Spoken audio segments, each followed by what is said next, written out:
ओ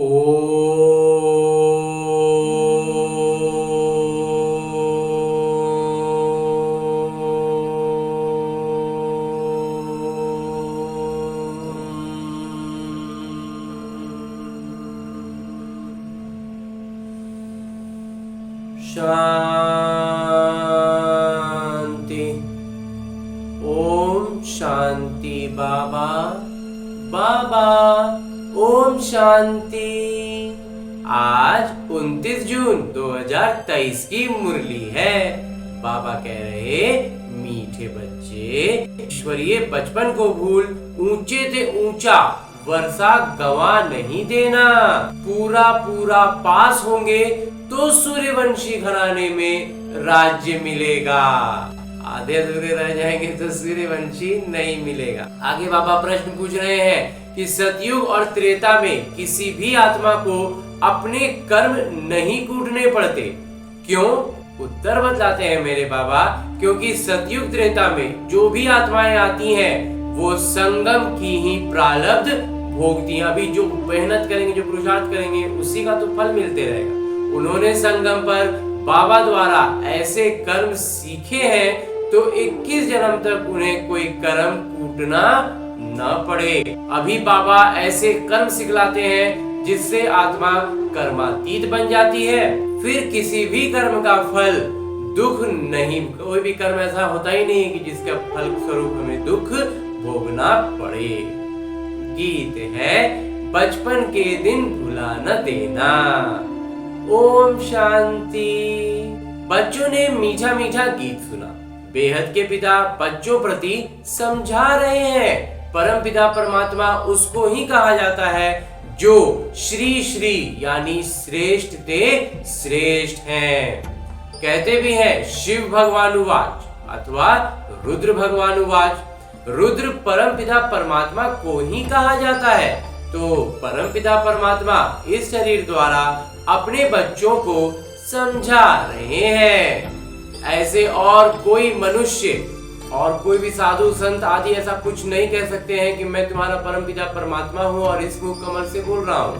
कहते हैं गौमुख। अब पानी की तो कोई बात ही नहीं है, तो बाबा है ज्ञान के सागर। श्री श्री 108 रुद्र माला व शिव माला है ना, तो पहले पहले ये पक्का निश्चय करो कि बाबा हम आत्माओं को पढ़ाते हैं।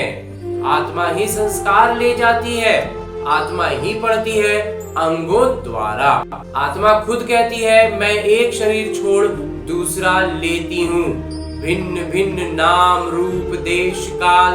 सतयुग में पुनर्जन्म लेता हूँ तो नाम रूप बदल जाता है।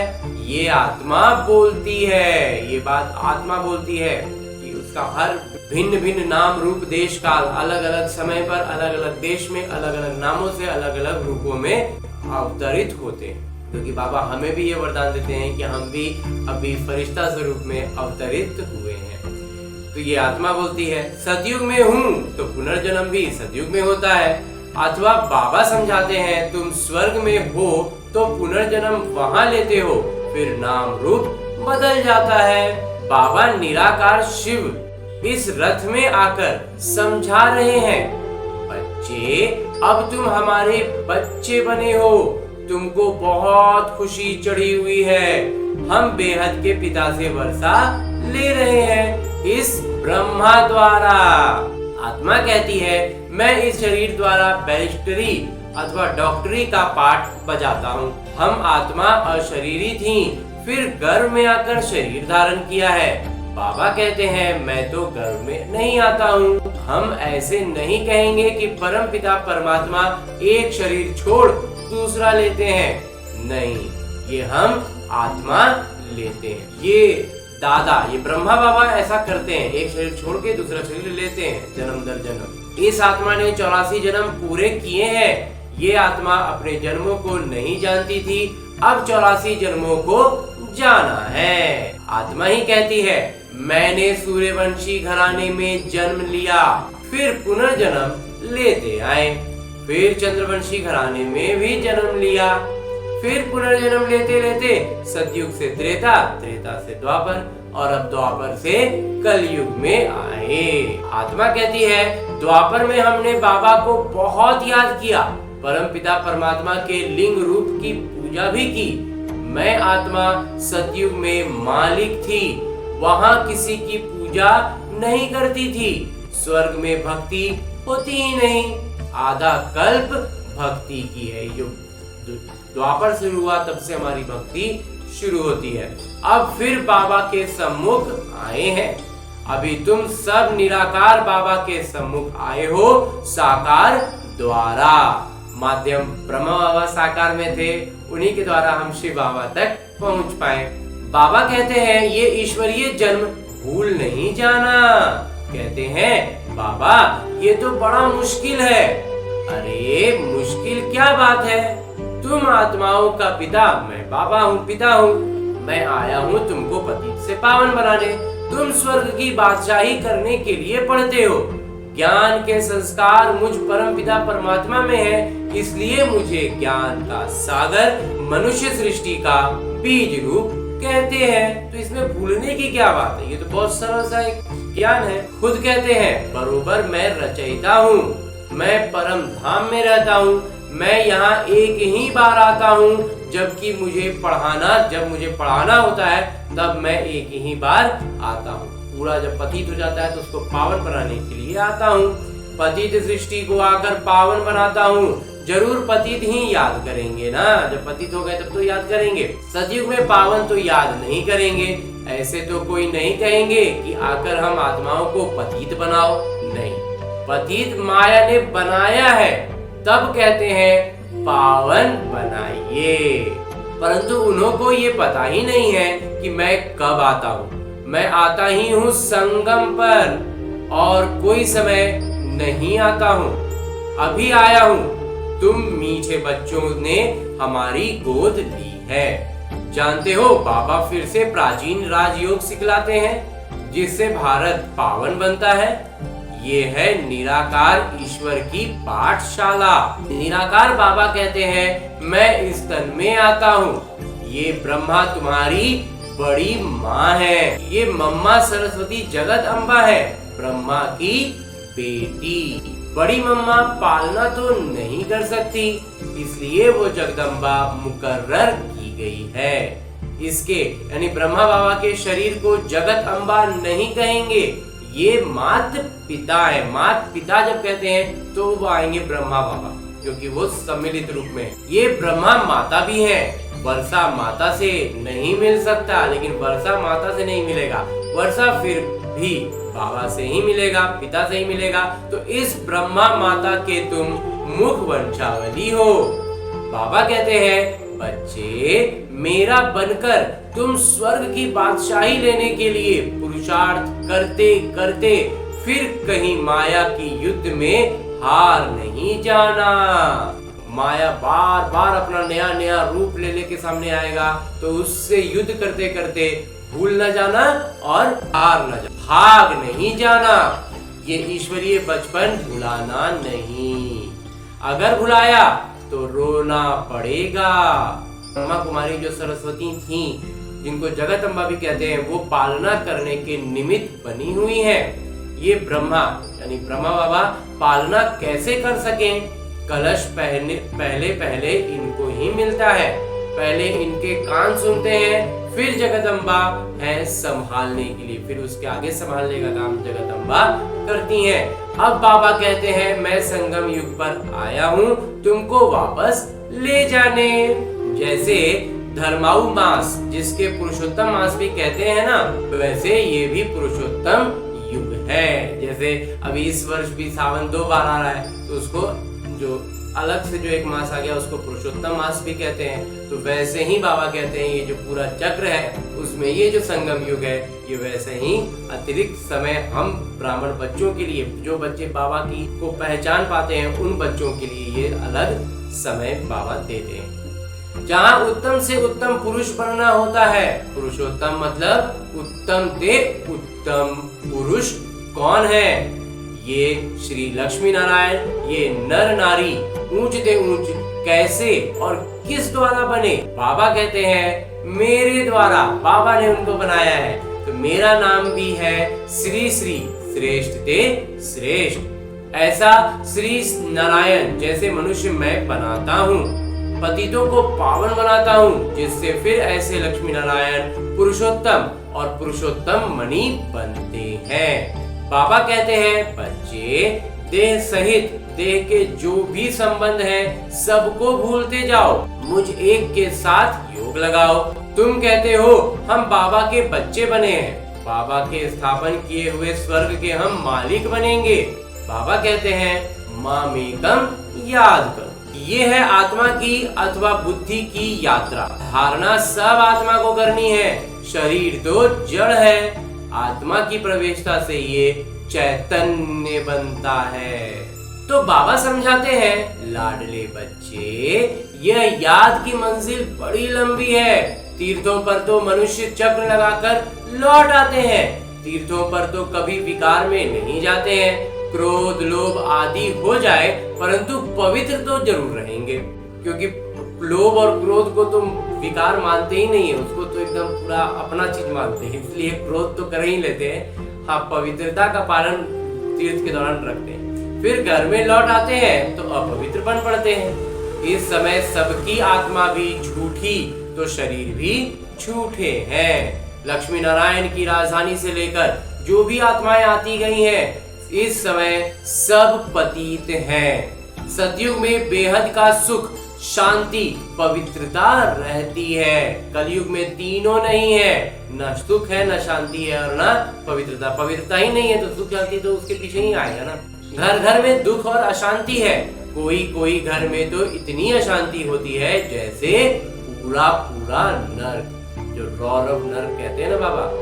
आपस में बहुत लड़ते झगड़ते रहते हैं। तो बाबा कहते हैं, ये बचपन भुलाना नहीं। अगर भूले तो ऊंचे से ऊंचे वर्षा गंवा देंगे, भुला दिया, फारकती दे दी तो अधम गति को पाएंगे। अगर श्रीमत पर चलेंगे तो श्रेष्ठ श्री लक्ष्मी नारायण बनेंगे। फिर त्रेता में 2 कला कम हो गई, इसलिए उनको क्षत्रियपन की निशानी दे दी है। ऐसे नहीं कि वहाँ कोई राम रावण की लड़ाई होगी। जो माया पर जीत पहनते हैं वहीं फिर देवता वर्ण में आते हैं। देवता भी एक वर्ण है, उस वर्ण में तभी जाएंगे जब अभी इस संगम युग पर अपने विकारों पर पूरा पूरा जीत पा लेंगे। तो जो पा लिए उनको फिर वहां पर थोड़ी जाकर के लड़ाई करना। पूरे अंक है 100 नंबर का पूरा का एग्जाम है। सूर्यवंशी नंबर जो गद्दी पर बैठेंगे, थोड़े कम मार्क्स होंगे तो सेकंड नंबर, और 33% अंक के नीचे जो आते हैं वो तो राज्य भी पीछे मिलता है, उनका राज्य भी बिल्कुल पीछे चला जाता है। तो सूर्यवंशी का पूरा हो फिर चंद्रवंशी का चलता है, सूर्यवंशी फिर चंद्रवंशी बन जाते हैं। सूर्यवंशी राजधानी पास्ट हो जाती है। कुछ समय जब चंद्रवंशी जब आएंगे तब तो सूर्यवंशी पुरानी बात हो जाएगी। तो नाटक को भी समझना है। सतयुग के बाद त्रेता, सतो प्रधान से सतो हो जाते हैं। खाद पड़ती जाती है, धीरे धीरे खाद पड़ने लगता है। पहले स्वर्णिम, फिर चांदी, फिर तांबा, और अब तुम्हारी आत्मा में खाद पड़ी हुई है, पूरा लोहे के हो गए। आत्मा की ज्योति उझाई हुई है, पत्थर बुद्धि बन पड़े हैं। बाबा फिर पारस बुद्धि बनाते हैं। कहते हैं, हे आत्माएं, चलते चलते कोई भी कार्य करते बाबा को याद करो। बाबा को याद करने के लिए कोई अलग से नहीं करना है। चलते फिरते काम करते हुए बाबा की स्मृति अपने दिमाग में घूमती रहेगी, चलती रहेगी। मुरली की बातें चलती रहेंगी, बाबा के बोल चलते रहेंगे, बाबा की याद आती रहेगी। 8 घंटा तो पांडव सरकार को मदद करो। पूरा पूरा एक समिति बैठती, ट्रिब्यूनल बाबा कहते हैं, ट्रिब्यूनल बैठती, पूरा समीक्षा होती कि क्या है, कितना है, कैसा है, पूरा उसका एकदम डिटेलिंग होने लगेगा। और मोटे मोटे तौर पर अच्छा करते निकल गए तो फिर उतना करना नहीं पड़ेगा। साक्षात्कार कराते हैं, तुमने फलाने जन्म में ये किया। काशी कलवट में भी साक्षात्कार करा के सजा देते हैं, यहाँ भी साक्षात्कार कराए। धर्मराज कहेंगे, देखो बाबा तुमको इस ब्रह्मा तन से पढ़ाते थे, तुमको इतना सिखलाया, फिर भी तुमने ये पाप किए। न सिर्फ इस जन्म के परंतु जन्म जन्मांतर के पापों का साक्षात्कार कराएंगे। समय बहुत लगता है। जैसे कि बहुत जन्म सजा खा रहा हूँ, फिर बहुत पछताएंगे, फिर उसके सजा खाने में भी बाबा कहते हैं बहुत समय लगेगा और ऐसा लगेगा कि कई जन्म से सिर्फ सजा ही खा रहे हैं, रोएंगे, परंतु हो क्या सकेगा। उस समय फिर करने के लिए कुछ नहीं होगा, सिर्फ सजा खानी पड़ेगी। इसलिए बाबा कह रहे हैं पहले से बता देता हूँ, नाम बदनाम किया तो बहुत सजा खानी पड़ेगी। इसलिए बच्चे मुझ अपने सद्गुरु के निंदक मत बनना, नहीं तो सजाएं भी खाएंगे और पद भी कम हो जाएगा। तुम्हारा सत्य बाबा, सत्य शिक्षक और सत्य गुरु एक ही है। अब बाबा कहते हैं ये ब्रह्मा बच्चा तुमको बहुत याद करता है, ज्ञान भी धारण करते हैं और मम्मा नंबर 1 पास हो फिर लक्ष्मी नारायण बनते हैं। इनको इनकी पूरी साम्राज्य बनती है। जब सब पुरुषार्थ करते हैं तो हम भी मम्मा बाबा के मिशन मेहनत कर, उनके ही जैसा मेहनत करके उनके तख्त के मालिक बने, माता पिता का अनुसरण करें और भविष्य तख्त नशीन बने। ये रचयिता और रचना के ज्ञान कोई नहीं जान सकते, वो तो बेअंत कह देते हैं। हम नहीं जानते हैं, नास्तिक हैं। न जानने के कारण ही भारतवासी अथवा सब बच्चे दुखी हुए, इसी मूल बात को नहीं जानते हैं, भूल गए, नास्तिक बन गए हैं, इसीलिए तो दुखी हैं। लड़ते झगड़ते रहते हैं पानी के लिए, जमीन के लिए, अन्य अन्य लौकिक चीजों के लिए खूब लड़ाई झगड़ा करते हैं। कहा भी जाता है कि ये बीते जन्मों के कर्मों का फल है, उसी का तो इधर उधर से चुकता करने के लिए सब आते रहता है सामने जीवन में। अभी बाबा से तुम ऐसे कर्म सीखते हो जो तुमको 21 जन्म कर्म कूटना नहीं पड़ता। फिर क्या कर्म किए थे, कैसे किए थे, वो सब नहीं देखना, क्योंकि इतना ना अच्छा कर्म हो चुका रहेगा कि सिर्फ सुख ही सुख मिले। एकदम कर्मातीत अवस्था में पहुंचा देते हैं। भगवान वाच, हे बच्चे, मुझ बाबा के, मुझ पिता के अथवा मुझ साजन के बनकर फिर कभी फारकती मत देना। फारकती देने का कभी संकल्प भी नहीं आना चाहिए। संकल्प भी आ गया तो बहुत मतलब एक तरह से कहें तो गलत होगा। वहां कभी स्त्री पति को डिवोर्स देने का संकल्प भी नहीं करेगी। बच्चा कभी बाप को फारकती नहीं देगा। आजकल तो आज बहुत देते हैं, डिवोर्स भी बहुत होता है, बाप बेटे से अलग भी होते हैं। तो सतयुग में कभी फारकती नहीं देते हैं, क्योंकि वहां तुम अभी के पुरुषार्थ की प्रारब्ध भोगते, तो आत्मा में वो संस्कार ही है, छोड़ना नहीं है, अलग नहीं होना, मिसमैच नहीं होना। तो ये अभी ये आत्मा में ये संस्कार बनेंगे तब तो सतयुग में वो सब कुछ का प्रारब्ध मिलता रहेगा। इसलिए कोई दुख का अथवा फारकती का तो प्रश्न ही नहीं है। यह याद की यात्रा है, परम पिता परमात्मा के पास जाने की रूहानी यात्रा। निराकार बाबा निराकार आत्माओं से बात करते हैं इस मुख द्वारा, तो ये गौमुख हुआ ना, बड़ी माँ जो है। तुम हो मुख वंशावली, उनसे ज्ञान रत्न निकलते हैं, बाकी गौ के मुख से तो जल कैसे निकलेगा। वो तो जो लौकिक है उसको जोड़ने की कोशिश करते हैं तो ठीक से नहीं समझ में आता है। बाबा इस मुख द्वारा अविनाशी ज्ञान रत्न देते हैं। एक एक रत्न लाखों रुपयों का है। जितना तुम धारण करेंगे उतना लखपति करोड़पति बनते जाएंगे अलौकिक में। मुख्य है ही मन मना भव, ये एक रत्न ही मुख्य है। बेहद के पिता कहते हैं मुझे याद करने से मैं बेहद का सुख का वर्षा देने के लिए बंधा हुआ हूँ। बाध्य हो जाते हैं बाबा जब हम मामेकम याद करते हैं। ये मुख्य रत्न का इस्तेमाल करते हैं। जब तक शरीर है मुझे याद करते रहो तो तुमको स्वर्ग की बादशाही दे देंगे, क्योंकि तुम आज्ञाकारी वफादार बनते हो। जितना जो याद में रहते हैं उतना दुनिया को पवित्र बनाते हैं। याद से ही विकर्म विनाश होते हैं। बच्चों को माया घड़ी घड़ी भुला देती है। ये खबरदार करते हैं बाबा, पूरा खबरदार कर रहे हैं कि माया जब तब आती है और हमें भुलवा देती है हमसे। कभी बाबा को भुला नहीं देना। मैं तुमको लेने आया हूँ, सतयुग से फिर नाटक रिपीट होगा। मैं सतयुग का मालिक नहीं बनूंगा, परमपिता परमात्मा मालिक नहीं बनेंगे, हम बच्चों को मालिक बनाएंगे। तुमको स्वर्ग की राजाई देता हूँ, मैं फिर आधा कल्प वानप्रस्थ में बैठ जाऊंगा। फिर आधा कल्प मुझे कोई याद करते ही नहीं है, तो दुख में सभी याद करते हैं ना, सुख में करे ना कोई। दुख में सब बाबा को भी याद कर रहे हैं, सुख में कोई नहीं करेंगे। लेकिन इस निमित्त को तो ऐसा बिल्कुल इच्छा है बाबा कि स्वर्ग में भी आपकी ही याद में रहे। अच्छा, मीठे मीठे सिकिलते बच्चों प्रति माता पिता बाबा का याद प्यार और आशीर्वाद। रूहानी बाबा की रूहानी बच्चों को नमस्ते। हम रूहानी बच्चों की ओर से रूहानी बाबा को याद प्यार और प्रणाम। धन्यवाद बाबा, धन्यवाद। मुरली के लिए भी धन्यवाद और इस अनूठे अलौकिक ब्राह्मण जीवन के लिए भी बहुत बहुत बहुत धन्यवाद बाबा। धारणा है 8 घंटा पांडव सरकार की मदद जरूर करनी है। याद में रह विश्व को पावन बनाने की सेवा करनी है। कभी कोई उल्टा कर्म करके सद्गुरु की निंदा भी नहीं करानी है। मम्मा बाबा जैसा पुरुषार्थ कर सूर्यवंशी राजाई लेनी है। और आगे बाबा वरदान दे रहे हैं। वरदान देते हुए मेरे बाबा कहते हैं कि दिव्य बुद्धि के वाहन द्वारा तीनों लोकों की सैर करने वाले ज्ञान स्वरूप विद्यापति भव। बहुत श्रेष्ठ वरदान दे रहे हैं मेरे बाबा, रोज देते हैं।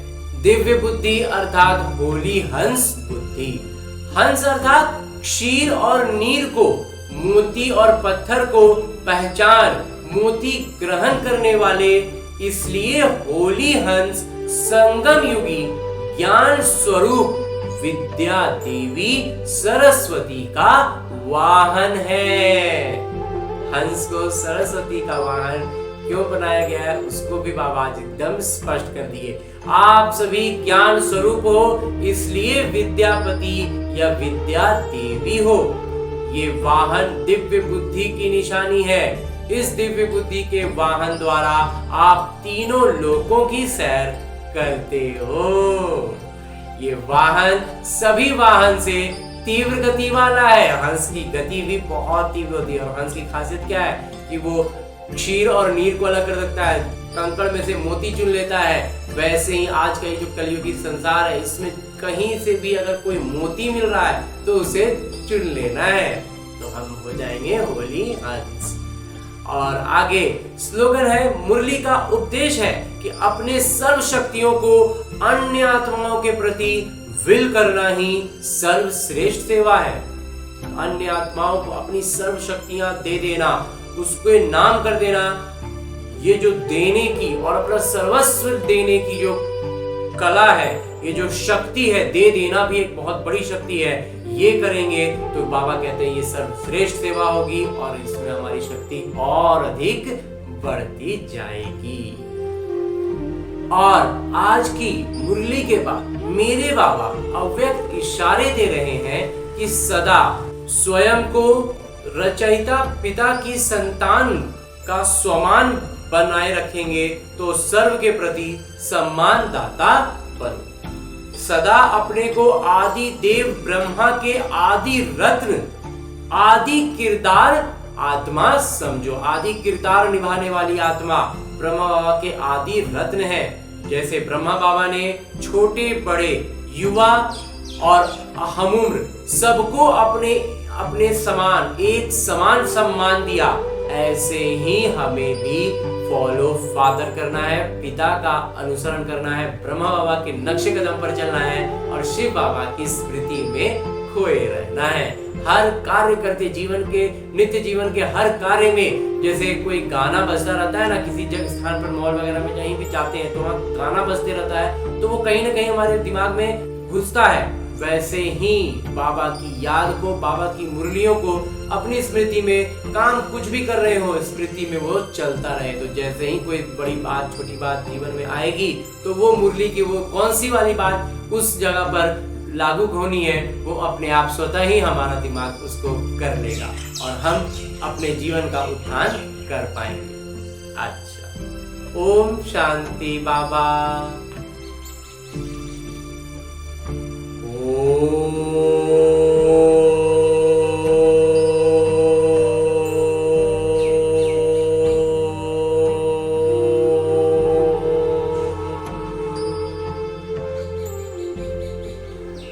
शांति।